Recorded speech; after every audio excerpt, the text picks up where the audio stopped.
Сәлем дуслар, бүген студияда. Студия дип атап булса, бу шартларны мен Тәбрис Яруллин һәм Радиф Кашапов һәм бүген безнең 7нче чыгарылыш җидегән подкаст. Дип әйтергә буламы? Җидегән чишмә булгач. Кайна казан. Бүген безнең беренчесендә һәм 7нчесендә, димәк, кунак булмый торган була, бу шундый традиция. Бүген безгә кунакка килгән иде Рустам Нургалиевич Миниханов. Это молодецлар, эффективно эшлисез, шулай дәвам итегез. Тәбрис молодец вообще. Юалмагансың инде. Мен сине күзәтеп барам, тыңлап барам, иртә белән Инстаграмны куям да, аннары вот сине куям. Шуңа күрә без инде булдык ничек тә. Ул көтә, шуңа күрә бездә яздырабыз. Һәм бер-ике көнлек без икебез дә булдык Дәртмән спектаклендә, шулай узган чыгарылышта Нурбәк килеп, шундый якыннан гына әйтеп бузган иде, теге конкретно әйтмәде, чөнки ничектер сер итеп тоттылар, әйттеләр генә, менә миңа Туфан сөйләде. Тәбрис, мин хәтта Нурбәк әйтте, син сашыл сумманда, ләкин эшлибез, һәм ниһаять без бардык карарга. Димәк, мин инде үз ягымнан әйтәм, нәрсә күрдем. Димәк, ак трусы кигән. Нурбәк в хорошей форме. Шига, аңа сөлекләр, шулай бит. Мин күрмәдем менә арткы рәттән. Ул сөлекләр ябышкан иде аңа. Сөлекләр ул пиявки. Пиявкилар түгел ул. Ул аны теге кисергән иде. Киселгән иде ул. Кисергән иде. Мен аңлаша, ана хирург махсус рәвештә теге авыртмыйча гына надрезлар ясады инде. Гел конаксын дип инде. Гел даими рәвештә спектакль буе аны тәннән конага иде. Мен аңлавымча, мин беренче мәкалә укыган идем, ул башта шулай ризалашмаган иде, ничек сәйбитен сәйтерсен телендә шәрәхәтләнәбез.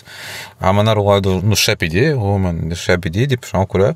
Һәм инде идея, ул нәрсә безгә әйткән иде, мин менә бу спектакльдә нидер бер үземә шик куям дип инде, мин хәрәкәтләнмим, бер урында торам. Ул бик каты хәрәкәтләнде, төрле образларында мен теге борынгы Греция, Рим инде шундый теге сыйфатлы статуяларда булган кебек образлар туайды. Анда белмим, анда ниченче гасыр, һәм мәсәлән башка барокко, ничергәндә музыкада барокко шулай теге төрле эпохалар туры килә иде шундый теге бөек мәдәниятны инде. Һәм шулай ул гел хәрәкәтләндергәч, кон дәвам итә иде. Ага инде кирингне. Шул бердән-бер трусигына кирә башлый инде. Кызарды. Кызара, һәм ул туктамый, аннары шул кон белән үзен юып алды инде. Минемчә, ул яңадан туды кебек инде. Кабул итте бу конны.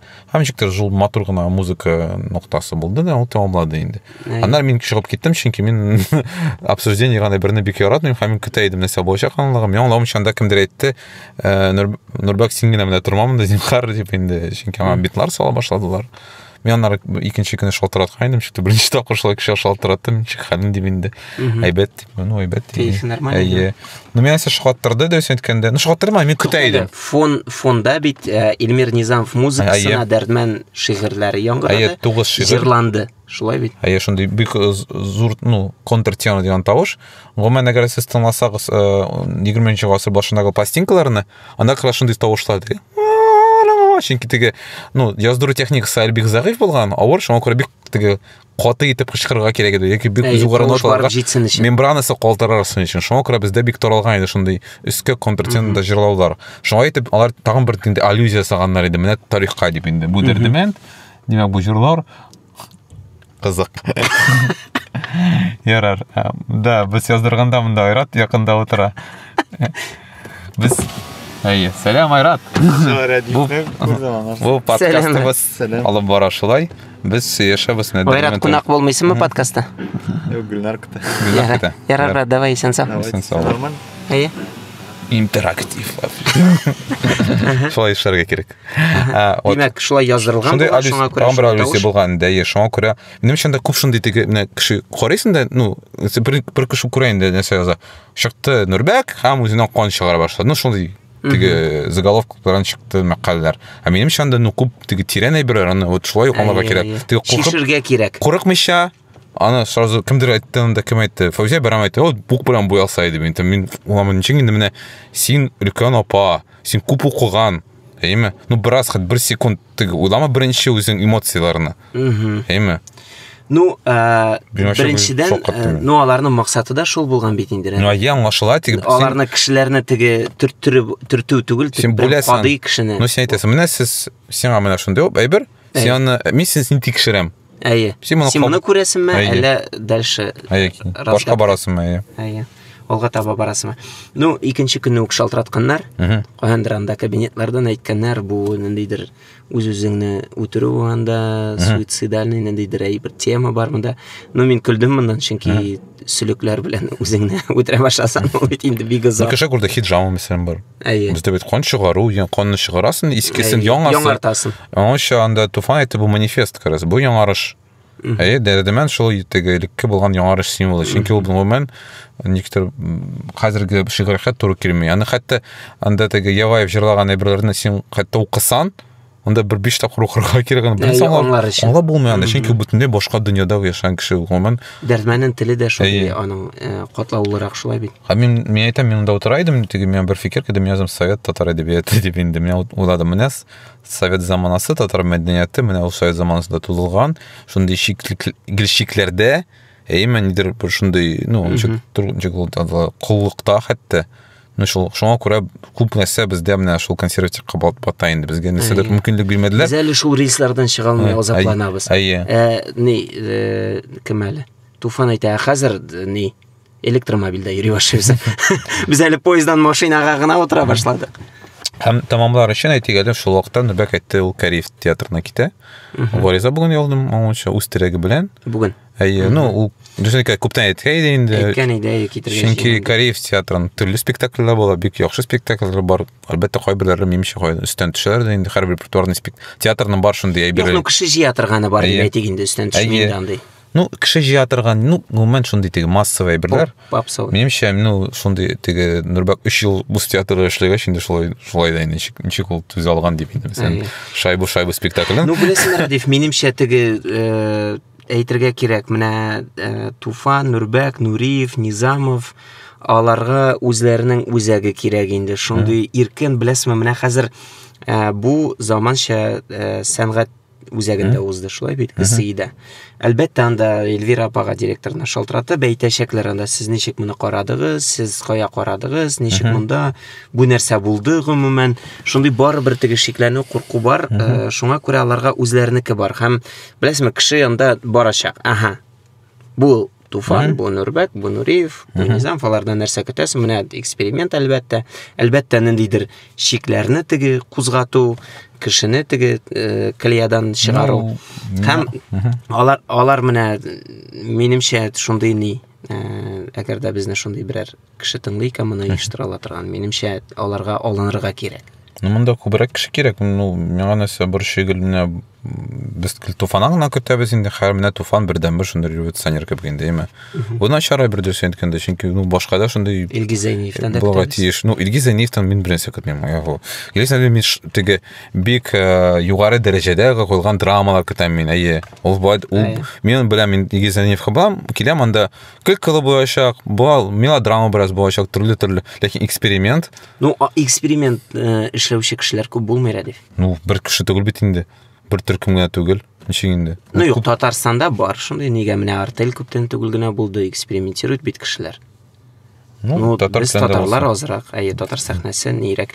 Ну, барыбер инде Минзәлә эксперимент ясый, Әлмәт эксперимент ясый, бар инде, бар.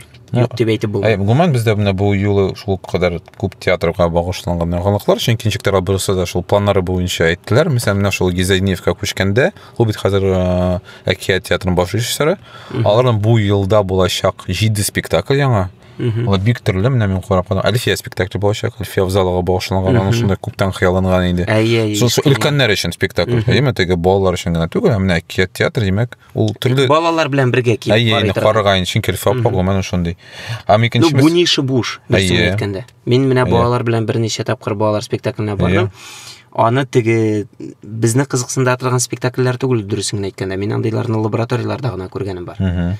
Минемчә бу урынлы була. Тагын нәрсә була? Тагын булачак, мәсәлән, алар менә Таткурфестта күрсәтәкләр теге Җырлашымбай Уйна Курай Җырлашымбай. Театр әкиятләренә нигезләнгән. Анда рус режиссеры язган. Архайзерлылар тәрҗемә иткән инде, менә шундый булачак спектакль. Маугли булачак, ну төрле форматта. Мин иштем әле теге буламы анда теге ачлыкка багышлап. Ачлыкка юл эзләгән. Монсы бик кызык менә. Адамнар. Галимҗан Ибраһимовның әсәре. Сен укыдыңмы? Укыган бар, я. Бу дөресен әйткәндә бу тема ачылып бетмәгән. Ул безнең канга сеңгән тема. Чөнки һәрбер әби менә бәлки ялгышамдыр, ләкин һәрбер гаиләдә практически әбиләр әйтә анда бабайлар аша бит ризыкны кадерен бел, валчыкны чәчмә, ул бит менә канга сеңгән теге ачлык еллары. Ленинград блокадасы кебек инде. Ул 3 тапкыр булган бит әле. Димәк, беренче ачлыктан соңгы ачлыкны хәтерләгән әле әби бабайлар исән. Әле дә. Һәм ул шу кадәр сеңгән, әнендер рефлексия бездә юк. Галимҗан Ибраһимовның да әсәре ялгышмасам, безгә әйтәләр иде, ничектер без мәктәптә укыдык аны. Бик сәер, конечно, ул ярый микән анда ярлар укырга мәктәптә. Ну, ул вакытта бәлки ярагандыр анда, аның хәтле шикләүләр булмагандыр. Һәм ачлык темасына нәрсә әйтмәкче идем. Менә ул әсәрне укганда әйтәләр иде, безгә совет заманында бу тыелган иде. Типа бу әсәр. Как будто бы совет чорында ачлык булмаган инде, андай мөмкин түгел, без бик максатлар фәлән сәләм. Һәм без аны укганда без шок кичерә идек, аны әлбәттә 11-нче сыйныфта укган идек. Анда әби аш пешерә аны, шуннан соң теге майлап шундый берәү суыра анда сөякне, һәм ул бармак сөяге булып чыга. Менә шундый детальләргә кадәр ул берникадәр җирәнә дә, җирәндергеч тә, ничек менә ул аны куя әкият театрында, мин аны күз алдына китермим, ләкин мин вакыт әйтәм, беренче рәттә утырырга белмим. Гомумән менә Илгизне ул качан сак-сакны куйган иде, Шалу театрында, ничектер менә үзенә яңа юл тапкан иде. Мин булай улгайган менә ул Камал театрын тапты юлын, теге менә җиңелчә комедиялар, драмалар, теге ничек язарга белә, кешене җәлеп итә иде. Һәм хәзер дә мәсәлән, бию өйрәнмәсәң карыйсың, әйбәт итеп эшләнгән, шундый җитми торган әйберләр инде. Ә менә ничектер менә Курчак театрында ул гомумән яңадан ачыла кебек, белмим, сак-сакын алсан, башкасын алсан. Ну, беренчедән урынын татты үзенең. Ул мөһим роль уйлый, шуңа әйтәм, теге театрның урыны булырга тиеш, как бы кешеләрнең үзәге булырга тиеш, килеп сугылыр, үз иҗатын ача торган. Минемчә, ул бер-берсе белән бәйле. Кадрлар ягыннан ул яхшы решение булды, дөресен әйткәндә. Һәм шулай бездә Камал театры планнары турында әйткән иде, алар бу юлы куялар сүнгән йолдызларны Тинчуриннан. Шулай менә ниһаять инде алар күптән сөйләшкән теге яшьләр язылган пьесалар буенча инде. Гүзәл Сәгыйтовның Томанын, Гыйзатованың асыгыра. Гыйзатованың ишекләре һәм Сөмбел Гафарның парковкасы. Барысына парковкасын куйганнар иде бит. Куйганнар иде, әмма теге премьера булып булмады әле ул. Ул репертуарга кирип китәчәкме? Әллә аларның шундый показ була? Аларның булачак шундый теге, мин аңламыйча аларның булачак шундый теге яшьләр көне. Анда барысы да бергә 3 спектакль күрсәттеләр, анда инде чаралар уздыралар инде. Ягъни алар ничек тәмләп шулай яшьләрне җәлеп. Печән базарында Фәрит абый Бекчәнтаевны очраткан идем. Ул әйткән, әйдәгез сездә анда яшьләр кушылыгыз әле менә фойеда, нидә, димәк алар шундый Камал театрын яшьләр темасы белән тутырырга телиләр. Мин аңладым, менә безнең сообществолар, берләшмәләр, алар шундый обрамление кебек була инде. Бизәге бу теманың көн кадагында аларның максаты яшьләрне, яшь тамашачыны тарту. Хәзер яшьләр өчен сугыш башланды, яшь аудитория өчен. Беренче театр. Бу әйбәт, но конкуренция миңа ашый һәр вакытта. Сугыша башлады. Вот. Яхшы мәгънәдә. Һәм гомумән бәлки нидер нәтиҗәләр ясыйк на Печән базары буенча. Печән базары узды. Син миңа шундый көнне сорау бирәсең. Мин бүген сода сатып алдым пятерочкада. Пятерочка безнең спонсоры. Һәм авоз дигәнне тәкъдим иттеләр. Ризык сатучылардан соң анда май таплары калган. Һәм андагы идарә мине просто баш миемне чиратты, иде аны чыгарып бетергез. Мин анда башта үзләренә әйтеп карадык, алар ышкыды. Шуннан соң 2 егет белән бүген менә алар сода белән ниһаять аларны чыгарып бетерде. Мин менә Печән базары беренче чиратта генератор табу һәм май чыгару белән истә калачак. Миңа нәрсәсе ошады, пешән базары шундый күп реклама таләп итми, шулай бит. Ничектер мен баштан бәлкем кеше беләмесең турында, мен кеше беләмесең кайсы реклама куркыта һәм шуннан поток бара, ничектер менә ул сарафанный радио именно пешән базары белән бик яхшы эшли, нигәдер, шулай бит. Беренчедән безнекеләр инде ярата ул теманы, сатып алу, ниндидер шундый әйберләр, ул барыбер шулай ук безнең канга сеңгән. Һәм дизайнерлар күп поток кеше китерә. Һәм минемчә пешән базары ул безнең өчен безнең темага шундый точка входа. Массалы шундый безнең бичаралар күп түгел. Мин татарча сөйләшәм, ул тел активистлары, шулай бит. Ул яшьләр өчен. Картлар килә дә әйтә, сез монда нинди пәри туй. Бездә беренче катлам бар инде. Кемдер килә ярминкәгә дип инде. Шуңа күрә мен әйтәм, мин теге вакытта утырган автобуска барам Камал театрыннан, анда теге миңа бер кондуктор әйтә. Чөнсәндә ярминкә, мен әйтәм, ярминкә түгел, бу пешән базары. Нәрсә пешән базары? Анысында бар, менә барысы да бар. Шулай диде. Кино, био, анда нәрсә дигән, мастер-класслар, экскурсиялар, барса бушлай. Ул диде, ага, там Зиночка, эшне тамамлыйбыз да. Пешән базар. Там ярминкә барасы. Всё, мен әйтәм. Бар. Бөтен кеше шулай белә. Миңа иң ошаганы булды Инсаф Хамитовның лекциясе. Мин алып барга тиеш идем бит нине. Музыкаль өлешен сиңа калдырдым иманы куштан.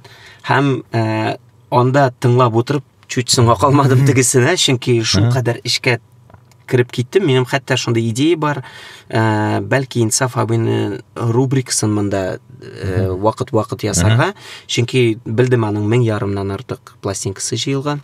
Ул шундый беләсең әйтә. Мәсәлән, безнең тиздән сайлаулар. Шуңа күрә мин сезгә менә фәлән елны язылган совет чорында депутатларга дигән җырны җырлатам. Андаймы? Аны җырлата. Ленин тавышы ишетелде. Шуннан соң безнең бөек җырчыларның тавышлары, Сара Пасадыкованың тавышын тыңладык, җырлар тыңладык. Һәм анда беләсезме, ул шундый җылы булды. Кеше беренчедән күп җыелды, истәне карап тордылар. Мәсгуд абый Имашев, композитор, килгән иде. Ул сүз әйтте, менә бу пластинканы яздырган идек без шушы вакытта дип. Ул аның ни булып чыкты? Катнашучысы, яздырып катнашкан. Һәм анда булды Рөстәм абый Маликов, Муса Маликов дисен инде. Гомумән дә шундый ничектә теге җинтекләп, акрын гына тыңлау, шундый теге музыканы тыңлау җитмәй инде әлбәттә. Кайдагы шаба. Бер кеше булды анда. Илдус абый килде Шыгырданнан, ул әйтә. Мин ди килдем ди, безнең Сабан туйга инде яңалыклар кертеп була. Мин әйтәм, син Сабан туй белән ничек тәңгәл китердең соң моны? Мин гырт әз генә йөргәч аңладым, монда ачылыш юк икән, ябылыш юк икән. Монда чыгышлар юк икән. Ул әйтә, миңа ошый шундый интеллектуальный начинка, димәк, лекциялар бик кызыклы булды иман, диспотизм темасыннан анда экологиягә кадәр. Шәһәр темалары да булды, дискуссиялар булды, күп кеше булды, теге өйләнү дискуссиясына ул популяр тема булып чыкты. Һәм минемчә пешән базар ничек дәвам итәргә кирәк? Кирәк бер атна, пешән атнасы ясарга. Димәк, кайсыдыр музейлар белән сөйләшеп, выставкалар ясарга, чөнки Радик килде, ул беләсезме, ул эштән чыккан иде, чөнки Лобзик белән анда фанерлар кисеп яткан, безнең гаражда кисек башны ясау өчен. По чесноку-то ул аны әллә ни танытмый, әлбәттә урамда таныта, анда шул QR-код аша аны Инстаграмына бәлки язылганнар, караганнар, фотолар таралды.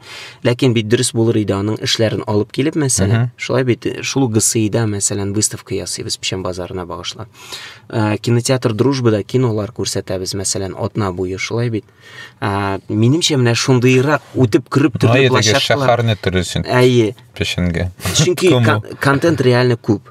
Контент реально күбәйде. Шундый символ башак беләсең, теге пешән кибәне тора, о, монда нәрсәдер уза дип инде. Пешәннеке. Ну вот менә син идеялар китте. Һәм шуннан соң Татарстан буйлап менә шундый әйберләр ясарга. Һәм инде төп чарасын менә шулай уздырырга. Бәлки бер көнне мәсәлән бик маркет уза инде. Ягъни башкалар шулай әкрен генә төрле форматларда, чөнки мин аңламыйм, кемдер шылап килгән нәрсәдә сатып булырга, кемдер тыңларга кирәк. Яме бәлки менә шул тыңлауны күбрәк дип эшләргә инде, чөнки минемчә мәсәлән маркет ул тигән ничек тыңла. Бер генә шундый өлешен генә аны һәм аҗиб биргә кирәкми. Әйдә ашыйнык. Маркет дөресен генә әйткәндә ул минемчә безнең тәэсир булды. Менә шул дизайнерларның артуының. 100 штук уйлап кара. 300 заявка. Ихтияҗ күрәләр дә. Бирәләр. Бу бит инде көчкә таба идек бит инде. 50 дигәч шатланып уйлый идек. Хәзер 300 заявка инде аптырамыйсыз. Гафу, тагын менә бер идея калган иде минем. Безнең нигә алга таба бер рефлексия булыр. Кара, дизайнерларга да лаборатория җитми, шуны аңладым. Чөнки беләсең инде дизайнерларның сүзен. Бу дөрес ясам, бу тегеле ясамый. Чынлап та чәчәкләр, тюльпаннар туйдыра башлады. Димәк, аларга яңа нигез кирәк. Без аны җәдид фестта эшләп караган идек, ләкин аларга чын мәгънәсендә шундый тирән лаборатория кирәк. Иманым камил тиздән хәрефләр ясый башлыйлар, массовыймы. Ну, уже без бит инде хәрефләргә дә менә Таткульт фест була. Аның хәрефләр темасы дизайнда иманда. Мин татарчасы яшәмдә хәреф дизайнда. Печән базарының үзенең дә теге логосында имә хәрефләр уйный. Минемчә хәрефләр дә инде теге шундый массовыйга китә хәзер. Һәм менә нәрсә эшләргә, нинди темаларны обыгрывать итеп була. Безнең бит бик күп менә легендалар, риваятләрдән алып, хәзерге заманча темаларга кадәр минемчә илһам алырлык әйберләр күп. Менә аларга бер лаборатория җитми. Театр лабораторияләр күп, музыкаль лабораториялар да хәзер икәү иманда, Калибнеке, Таткульт фестныкы һәм кирәк дизайнерлар. Аларга укырга кирәк күбрәк. Шул чөнки минемчә аларның идеялары туа. Ну, беләсезме, чөнки мисал уйный башлыйсың инструментта, аңлыйсың, мәсәлән, син потолок, син дә тагын өстәмә белем алырга кирәк. Чөнки кызык түгел. Минемчә аларга кызык та түгел, мәсәлән, әгәр дә минемчә шундай әйтергә кирәк, сезгә кемгә кирәк бу әйбер? Сез турыдан-туры языгыз, безгә кирәк курслар, безгә өйрәнергә кирәк, без менә зур ихтияҗ бар дип инде. Минемчә монда шундай зур гына проект була. Ну, аларга тагын беләсезме, Ираннан, Казакъстаннан, Төркиядән менә безнең ничектер тугандаш, яисә элек сәүдә иткән ничектер менә мәдәниятлар соприкасация иткән башка дәүләт дизайнерлары белән, дәүләтләрнең дизайнерлары, халыкларның дизайнерлары белән танышырга кирәк минемчә. Аларны да чакырга кирәк. Менә шулай зурайыр иде ул. Тагын бер яңалык, кичәме Әлмәттә Татнефть грантлар тапшырган инде. Төрле кешеләрдә төрле күләмдә рәвештә, ями күргән монда премия, вроде грант вручается, һәм безнең достыбыз Ания Фәйзрахманова, Джунна төркеменең лидеры, алар акча оттылар инде, 200 меңнән артык акча анда. Шул теге альбом яздырырга татар шагыйрьләренең шигырьләренә инде. Альбом на стихи татарских поэтов. Алар бит әле җыйганнар иде акча кешеләрдән. Акча җыйган. Димәк, анда җыеп бетермәгәннәр, тагын монда алганнар. Ну, альбом яздыру күп акча кирәк, теләп итәләр. О, инде 200 мең. Күпме сорасан да азанды. Аскабегендә анда цифра. Ну, Джунның инструментлары күп аңлашылган инде. Алар күп инде азак инде яздыралар аны. Шуңа күмәтләренә без нәмә кызык инде булдан да укырга шул грантлар кем уткан инде. Нидер бер минем шәҗәрә монда без үзебезнең тарихыбыз белән руланабыз. Чикте мен дә исемдә күп күрмәдем дөрес әйткәндә, инде бер шундый миңа җәлеп иткән идеялар. Мин чиктер теге бәлки бераз көнчеләндем дә, хәтта. Ну, белмим, бездә биргән идек. Мин ничекне, мин аларга без печән базарын биргән идек. Әйе, печән базары. Ну, Радиф, минемчә алар бирмәде, чөнки бездән 2 заявка китте. Берсе шул ни? Будка. Әйе. Татарстанстан. Әйе. Ну, ул понятно, тема шунда инде. Хәзер Татарстанның 100 еллыгы как бы әйдә баручы тема. Әлбәттә алар аңа кушыла. Шуңа күрә генә. Ну, гыйлем фестивален җибәргән идек. Ну, әле бит без әле үзебездә бит аңлашылмый торган әйберләр эшлибез менә кеше өчен. Татнефтьтә нәрсә инде прямо карап утыра. О, бу печән базары. Миңа шадык шәфикат веб-милләттә кемдер язган иде. Менә анда кемдер тәрҗемә, яңа сүзне тәрҗемә иттеләр инде. Юк, туры килми. Сез аңлагыз, беренче сез уйлап чыгардыгыз, әлбәттә ул туры килми, күңелгә ятмый. Сез бераз тынычлап кабул итегез, аны кулланыгыз. Кулланып карагыз. Кулланып карагыз, да аннары килеп бул чыгар. Һәрбер яңалык шулай кабул ителә иде. Һәм ул мин әйтмәгән сүзләр иде, кемдер әйтте ул сүзләрне. Шул шатланам, мен кайчан шундай берне язалар. Синең белән килгән кешеләр. Килгәндә менә хәтта теге бизнес онлайнда Альфред Бустановның мәкаләсе чыккан иде, постнация турында. Безгә совет теге традицияләреннән, теге ничегендә мирасыннан ваз кичергә кирәк дип инде. Мин алган чынлап дөрес, миңа кайвакытта ул Юк, әйе, бик якын идея, чөнки мин безне бит никка гына теге элеккеге мирастан ну ничектер йормадылар, орап калмадылар, әйме? Мәхрүм итмәделәр. Мәхрүм итмәделәр, чөнки анда бөтенләй бер булгандыр инде. Мин белмим, ну мин шулай мәтләнер дим инде. Нигәдер. Ул зур тема, минемчә, Альфредта шакырга кирәк, там шул турыда җентектап сөйләргә кирәк. Постнация турында. Чөнки ул анда бик теге радикально интеллектуаль рәвештә инде. Радикально шундый сүзләр әйтә. Чынлап та теге без татар дип ябышкан бит инде. Хәзер милләт төшенчәсе үзгәрә. Безнең хәтта шундый теге сөйләшүләрдә шундый идеялар бар иде. Татар милләте ул шундый төшенчә булырга тиеш. Ну ничек төшенчәме, менә явлениеме? Син типа татарга кирип тора аласың. 5 елга мәсәлән. Шуннан чыгасың. Син яртылаш кирип тора аласың анда. Менә шулай, беләсезме, нидер flexible. Ничек була ул татарча? Шундый flexible, гибкирәк безгә ни кирәк шундый концепция. Без аны ниткәйек, ә монда инде ул каты бәреп әйтә, чөнки теге шулай ук теге әзрәк реакция булсын дип. Аллергия инде мен нәрсә бар шикелмесен, ну миндер бар рус эксперименталь театры, ну анда кимдер мен рус телендә яза инде. Алар әйтмер, мы делаем русский театр. Ну вот анда гоман шундый сүз юк. Чөнки ул теге по дефолту, әйме теге әйтелмичә биленә. Ә бездә белергә кирәк, бу татар театр дип. Ну булай да мин татар бит нигә? Бу миллиме, әллә милли түгелме? Бу татарныкымы татар түгел? Нигә тагын кабатларга мин аңламыйм. Әйме? Мин дә аңламыйм. Минемчә теге ясарга кирәк теге анализ Матат Медианың бөтен мәкаләләре буенча теге сводный, частотный слов дип инде, әйме? Анда ни хәлләр татар сүзе кыстырыла икән. Бәлки хәтта разнарядка бардыр. Бу атнан азрак булыр. Әйдәгез сигетләр бераз күбрәк дип инде. Ну әйе, әзрәк җибәрергә кирәк. Әзрәк ни, расслабиться надо безгә. Тагын бер шундый соңгы яктан масса күләм шундый безгә. Безнең яраткан Илшат Рәхимбаебыз ниһаять җүнле кино төшергән.